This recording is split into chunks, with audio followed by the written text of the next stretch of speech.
దేవుణ్ణి వెతకడం నేర్చుకోవాలి. ఎందుకంటే ఆయన చెప్తూ ఉన్నాడు, నీవు నన్ను వెతుకు, నేను నీకు దొరుకుతాను. ఆయన అడిగిన వారికి ఇచ్చే దేవుడు, వెతికిన వారికి ఆయన దొరికే దేవుడు. ఎవరైతే నిజంగా మనస్ఫూర్తిగా నీవు దేవుణ్ణి వెతుకుతావో, హల్లెలూయా. కొంతమంది కక్షతోని దేవుణ్ణి వెతుకుతారు. నీవు నిజమైన దేవుడు మాట, నిజమైన దేవుడు అయితే దొంగ సిలువలో దొంగ ఎలా వెతికాడంటే, నీవు నిజమైన దేవుడు అయితే నిన్ను నీవు రక్షించుకొని మమ్మల్ని కూడా నీవు రక్షించు. ఆ దొంగ అలా వెతికాడు.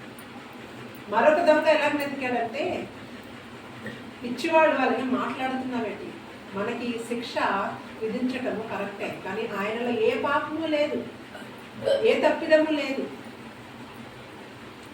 ఆయన రక్షించగలిగినటువంటి సమయం.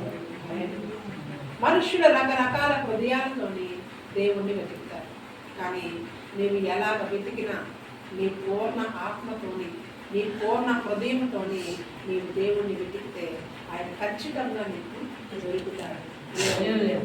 కాబట్టి మనకు కలిగిన పరిస్థితి